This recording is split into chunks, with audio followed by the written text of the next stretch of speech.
Let me begin by thanking all the media and all the media outlets for being here today outside of Broad River Correctional Institution here in Columbia, South Carolina.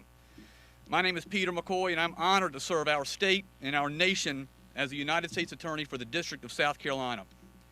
Standing behind me are some of the bravest leaders of our local, state, and federal law enforcement communities. It is only with their unwavering cooperation that I stand here to make today's announcement. A federal grand jury has returned a 147-count superseding indictment against a total of 40 defendants across the state in the largest federal racketeering conspiracy in South Carolina history. The indictments alleges a sprawling criminal enterprise whereby inmates in SCDC, often by means of contraband cell phones, orchestrate murder, kidnapping, firearms distribution, and an international drug operation. While a few of our assistant United States attorneys will detail the specifics of the indictment shortly, I want to clearly and explicitly state this. To anyone who would try to harm the people of South Carolina with violence, intimidation, extortion, we are coming after you wherever you are. Neither pandemic nor prison walls will provide refuge from the full force of the federal government. While the United States Attorney's Office in South Carolina has a long and respected history in seeking justice for victims of crimes, in the past year, my office has taken an even deeper look into the violence of organized crime and drug gangs. As such, we have sought and received some of the harshest sentences of any United States Attorney's Office in the country. Be it in jail or on the outside, crime organizations in South Carolina will be sought out and prosecuted to the fullest extent of the law. Before my Deputy Chief in charge of violent crimes, Assistant U.S. Attorney Lance Crick, comes forward, I must state that the charges in these cases are allegations and that the defendants are presumed innocent until proven guilty. Also, let me again express my thanks and sincere thanks to the local, state, and law enforcement officials and folks that are here with us today. Those who worked extremely hard on this and spent the time and the diligence to work to bring these indictments forward.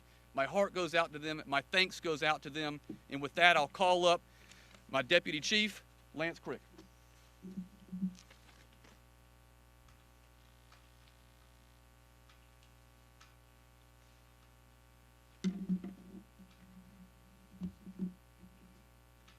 Thank you, U.S. Attorney McCoy. Again, my name is Lance Crick. I'm the Deputy Chief over Violent Crimes for the United States Attorney's Office for the District of South Carolina. It's my pleasure to be here with you all this afternoon. And I just wanted to speak a little bit more in detail about why we're here today. And as the U.S. Attorney just mentioned, 40 defendants, 147 counts, 101 pages. That's the length of this federal indictment that you will soon have copies of today, detailing allegations that go to the most grave and serious challenges and threats to every community across South Carolina and beyond. Make no mistake, these allegations, the use of contraband cell phones from within prison walls, not only endangers the population of our prisons across South Carolina, the staff, the administrators, but every single community across South Carolina and beyond. Contraband cell phones remain the main tool of murder and mayhem, and it affects this entire state. So the grand jury charged these defendants, these 40 defendants, with conspiracy under the Racketeer Influenced and Corrupt Organizations Act, also known as RICO. It's a statute designed to eliminate organized crime and prosecute the racketeering activities of these organizations. And by my knowledge, this is the largest RICO case ever brought by the United States Attorney's Office in close collaboration with the men and women behind us that represent a myriad of state, local, and federal law enforcement partners.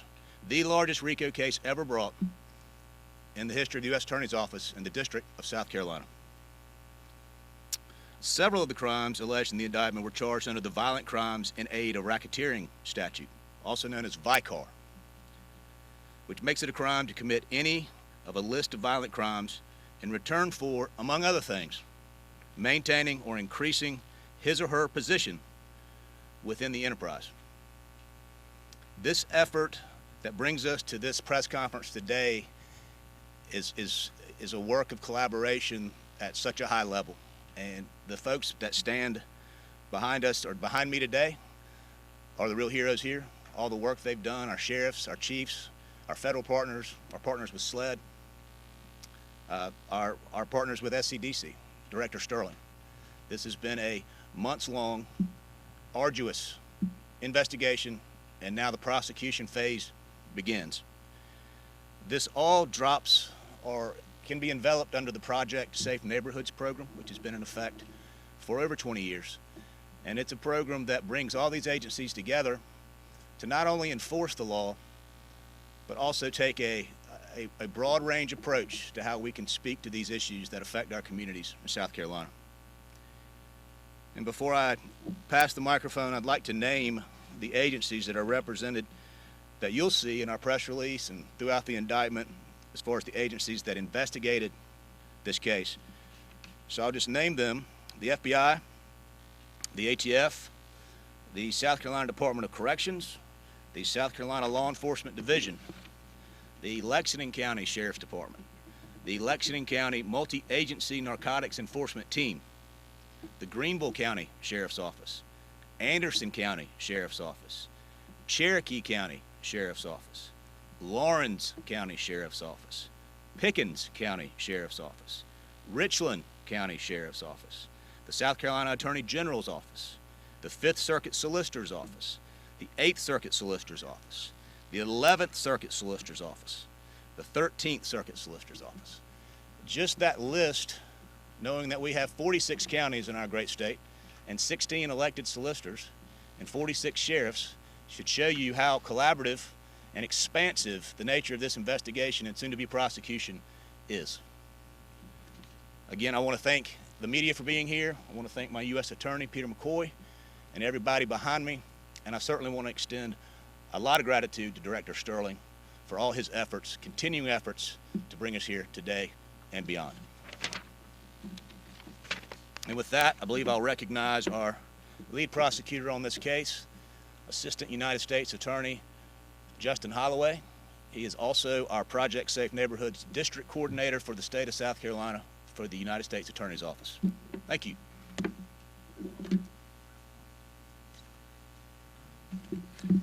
Thank you, sir. My name is Justin Holloway. I want to echo what U.S. Attorney McCoy and Deputy Chief Crick have said. This investigation, which you've heard a little bit about, and I'm going to detail a little bit more about the investigation and the indictment, being 40 defendants, 147 counts, it was the result of unparalleled coordination between several local, state, federal law enforcement agencies, many of which are represented here today. It was also the hard work of 2 incredible case agents, one with the ATF, one with the FBI, and 2 task force officers, again, one with the ATF and one with the FBI, that worked tirelessly. With me and to my left are also 2 other prosecutors, Ms. Brandy Hinton, who's an Assistant United States Attorney with our office, and Ms. Casey Smith, who's a Special Assistant United States Attorney and an Assistant Solicitor with the 11th Circuit Solicitor's Office. Together, the 3 of us, plus Lisa Mann with the Organized Crime and Gang Section, will be prosecuting this case. Ladies and gentlemen, this was an investigation that took place over multiple years. This was an investigation, and through this investigation, law enforcement has seized approximately 40 kilograms of methamphetamine that has a street value of approximately $4 million. Law enforcement conservatively estimates that the individuals in this indictment were responsible for trafficking $50 million worth of methamphetamine a year over the past 3 years. Law enforcement also seized over 130 firearms, one of which has already been determined to be an automatic machine gun. In this indictment, you will see a RICO conspiracy count, that is the Racketeer Influence and Corrupt Organization Act. This RICO conspiracy includes 17 of the 40 defendants. All 17 of those defendants are facing a potential penalty of life in prison. Counts 2 through 17 charge a myriad of violent crimes, several of which are related to the enterprise itself. Count 2 charges a murder that happened in an SCDC facility at Evans Correctional on March the 1st of 2017. Counts 5 through 8 charge a kidnapping and murder that took place on July the 20th of 2019 in Cherokee County and ended in Lawrence County. Counts 11 through 14 charge a drive-by shooting that took place in Greenville County on January 22nd, 2020 that resulted in the death of an individual. Counts 15 and 16 charge a second drive-by shooting incident that took place on April the 3rd of 2020, and luckily no one was harmed. Again, as U.S. Attorney McCoy said, all of these charges in this indictment are allegations at this point, and the defendants are innocent until proven guilty beyond a reasonable doubt. To talk about this a little bit more, count 18 is a drug conspiracy count, which includes 38 of the 40 defendants, and counts 19 through 147 are drug and firearm-related counts. Those charged with murder in this indictment include James Robert Peterson, Edward Gary Ackridge, Aaron Michael Carrion, Aaron Corey Sprouse, Virginia Ruth Rael, Catherine Amanda Ross, Lisa Marie Bolton, Arian Grace Jean, Jonathan Eugene Merchant, and Joshua Lee Scott Brown.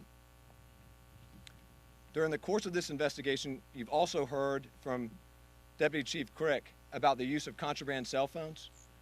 4 of the alleged main orchestrators and organizers of this criminal activity were imprisoned in SCDC at the time these acts occurred.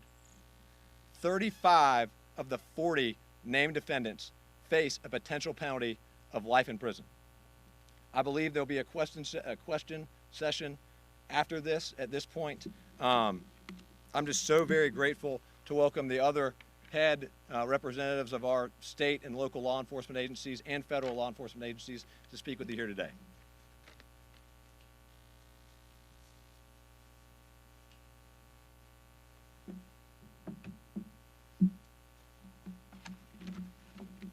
Good afternoon, everybody. My name is Vince Palazzi, and I am the Special Agent in charge for the Bureau of Alcohol, Tobacco, Firearms, and Explosives, the Charlotte Field Division. I want to thank U.S. Attorney McCoy and his entire staff, and quite frankly, all of the prosecutors who played a role in this investigation, because without their unwavering commitment and efforts, we would not be here today. In addition, I want to thank all of the local, state, and federal law enforcement leaders who are behind me. It is both an honor and privilege to work with them and their investigators, and ATF truly values their partnerships. This was a complex, multi-jurisdictional investigation aimed at dismantling this violent criminal operation that had reached historic levels in our state. This was a criminal group operating in a very brazen fashion, which fueled gun violence, drug trafficking, kidnapping, and as you've heard, murder. Moreover, all done with no regard for human life or the safety of the citizens of our communities. As you heard during the course of this investigation, agents and investigators worked tirelessly and seized over 130 firearms from convicted felons who were members and or associates of this criminal organization. ATF will utilize firearms tracing and its NIBIN technology to determine if any of these firearms are linked to other crimes. NIBIN, the National Integrated Ballistic Information Network, is the only national network that allows for the ballistic comparison of evidence to aid in solving and preventing violent crime. As an agency focused on reducing violent crime, ATF is proud to have helped take those firearms off our streets and bring these violent individuals to justice. We are committed to using all resources to keeping our communities safe. Shutting down this criminal organization is a major win for public safety in South Carolina. Thank you.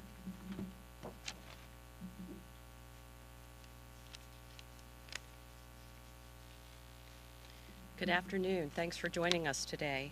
Thank you, Mr. McCoy and Mr. Sterling. I'm Susan Forensic. I'm the special agent in charge for the FBI in the Columbia Field Office. This investigation demonstrates that there are a significant number of people who, despite being in prison, pose a significant risk to our community. The scope and intensity of these alleged criminal acts has been met with a unified and dedicated response by a vast array of law enforcement professionals across the state, from these agencies here before you today. The FBI is proud to stand here with them today with our common goal of making South Carolina a safer place to live and raise a family. We will remain unwavering as we work together to bring those offenders and anyone else who seeks to perpetrate violence in our communities to justice. Thank you.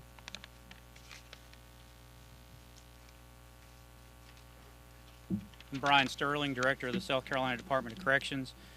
I want to thank Peter McCoy and his line prosecutors, his deputy. I want to thank the ATF. I want to thank FBI. I want to thank SLED, Anderson County Sheriff McBride, Cherokee County Sheriff Mueller, Lawrence County Sheriff Reynolds, Lexington County Sheriff Kuhn, Pickens County Sheriff Clark, and Richland County Sheriff Leon Lott.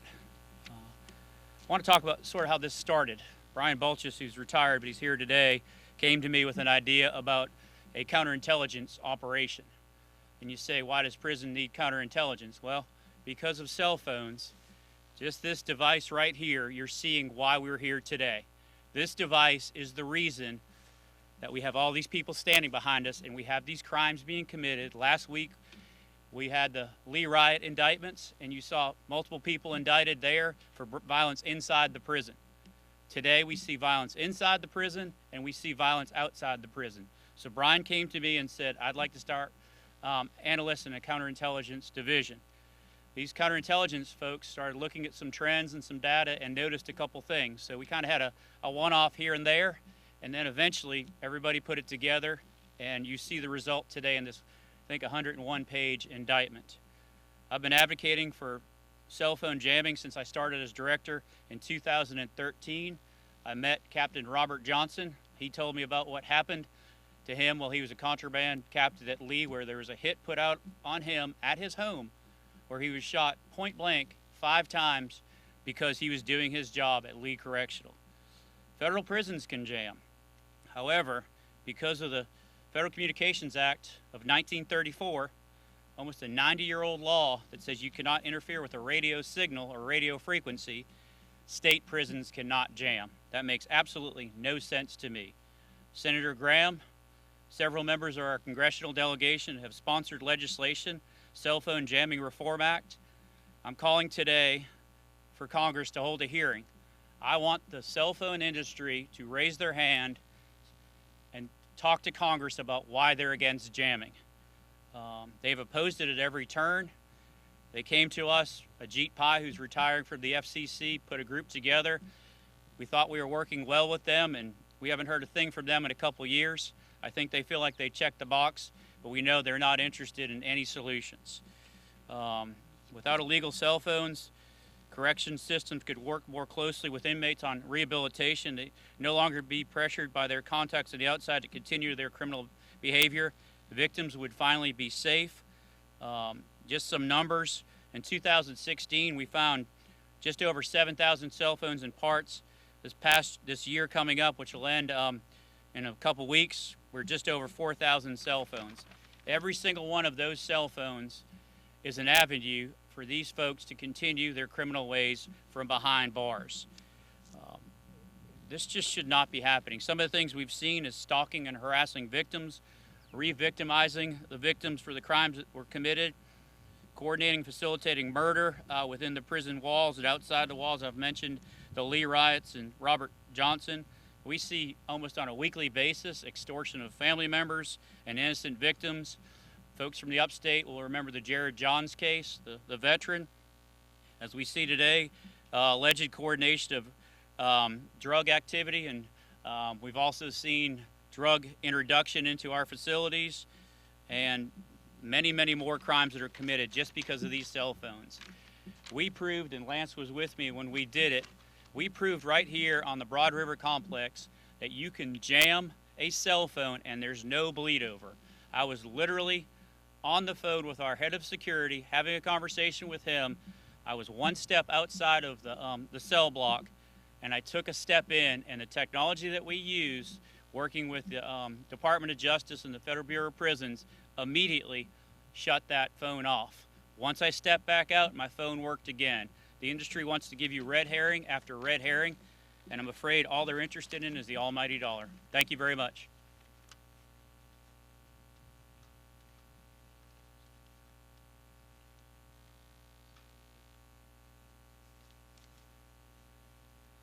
Good afternoon. I'm Greenville County Sheriff Hobart Lewis. It is a privilege to stand here and represent so many of the men and women who actually put the work in, the actual boots on the ground folks, to make this investigation happen, certainly on the ground level, to bring these 40 people to the stage of an indictment. You just heard $150 million worth of methamphetamine in the last 3 years was dispersed with this group of people. I'm asking you, on behalf of the residents of Greenville County, I'm asking the residents of our county and throughout this state to call your congressmen, call your legislators, and demand that action be taken to block the cell phone signals that are coming from these prisons. Just on the other side of this fence, the reality is somebody is watching this very press conference, which helps facilitate the problem we're having. This has been a major operation that has choked out a large supply of drugs in this area. It has saved lives. This is the same drugs that are going into our schools, our neighborhoods, our kids who are quarantined or not going to school. We have a huge problem, and this is a big chunk taken out of it today. And everybody behind me is working very hard to make sure they see this to the end. But we certainly need your help. Director Sterling's asking us to help him. So we're asking you, get on the phone and demand that something be done. We have a voice, we the people of South Carolina, and it should be heard. So we ask that you call your congressmen, your legislators, and demand that we take some action to block these cell phone signals just on the other side of this fence and many other prisons here in South Carolina to stop this criminal enterprise. Thank you.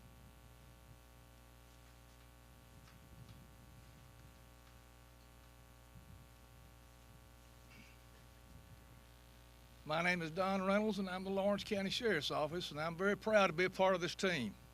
And I'm proud of what the Lawrence County Sheriff's Office has done.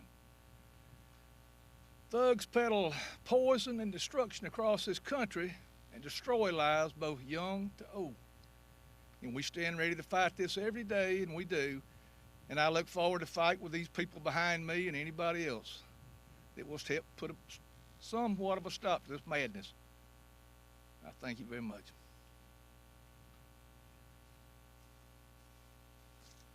Afternoon, I'm Sheriff Steve Mueller in Cherokee County. It's an honor and a privilege to stand with the men and women that's been involved in this investigation over the past several years now. Back when this first started, our investigators with Lawrence County worked tirelessly. And when I say tirelessly, our guys and girls from the Sheriff's Office in Cherokee and Lawrence literally worked around the clock without any sleep to pursue the individuals that's part of this indictment.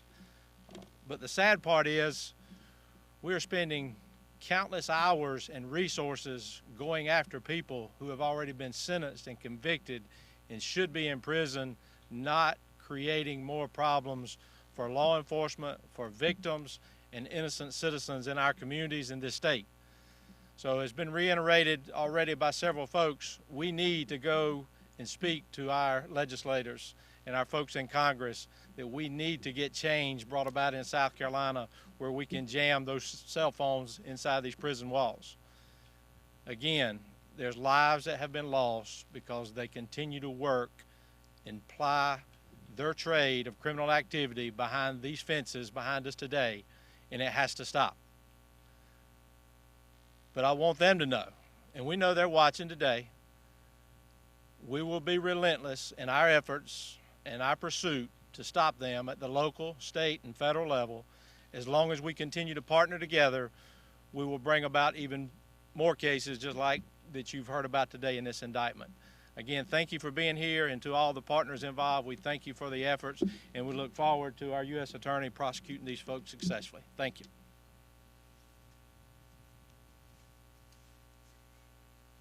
I'm Leon Locke, Richland County Sheriff. I'm the last speaker, so I'm going to be very blunt. The FCC can stop people from dying.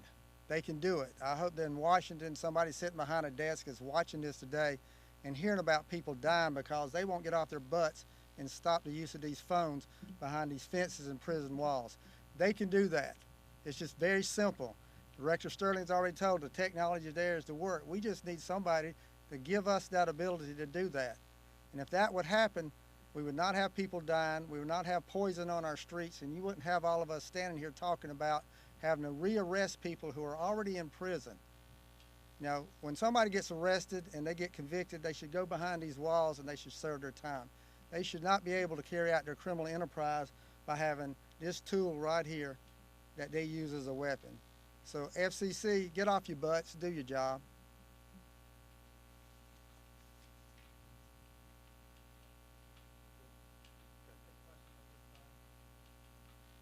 At the time were James Robert Peterson, Juan Rodriguez, Edward Gary Ackridge. I apologize. And Matthew J. Ward. Mr. Ward is currently in federal custody. Mr. Peterson is still in state custody here at the South Carolina Department of Corrections. Mr. Rodriguez is currently in state custody here at the South Carolina Department of Corrections. And Mr. Edward Gary Ackridge is in the Greenville County Detention Center. The two that are still in custody are in Max RHU right now.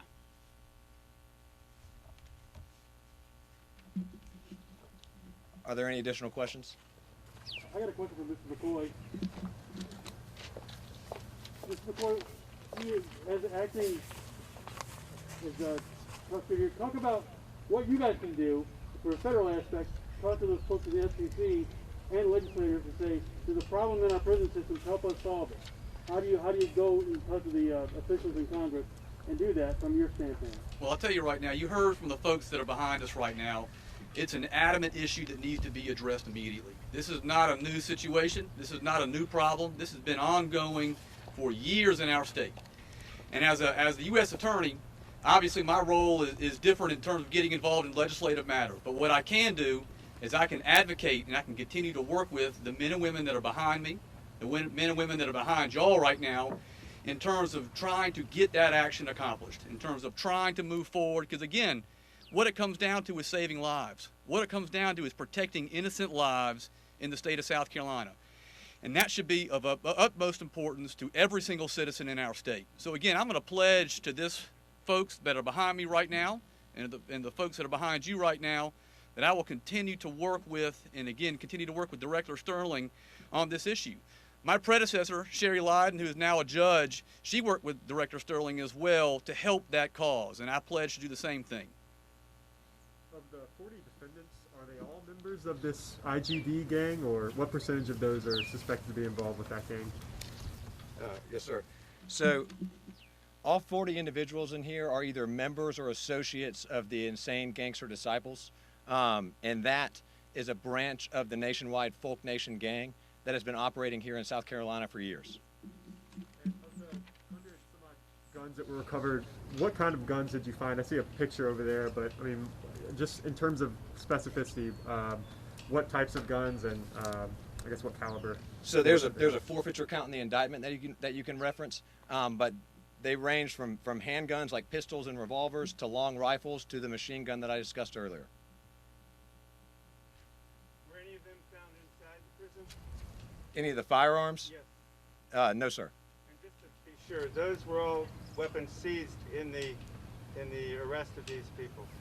Sir, these were weapons that have been seized during the arrest of these individuals, and also weapons that have been purchased by agents with the ATF during the course of their investigation. So these were controlled purchases of firearms, oftentimes from felons. And in all, how many law enforcement agents at the state, local, and federal level were participating in identifying, working undercover, working with informants, using technology to whatever you do with it? How many are we talking about? Mr. Monk, there were several and several. I mean, every agency here was intimately involved in this investigation, and they dedicated just unreal manpower to this investigation over the course of a couple, 2 or 3 years. Easily more than 50? Yes, sir. The indictment alleges that a person who was suspected of being a police informant was kidnapped and then murdered. Was that person actually a police informant, or was there a misunderstanding on behalf of the defendants there? I appreciate the question, but I can't answer that question at this time. Do you have any more defendants who have yet to be arrested? No comment, sir.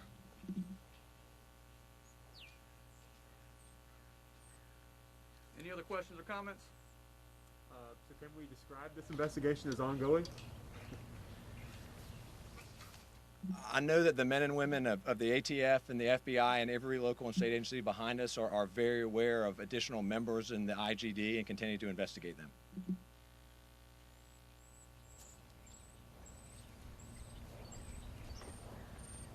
All right, y'all. Thank you. We appreciate the time. Thank y'all for coming out here today. Thank you.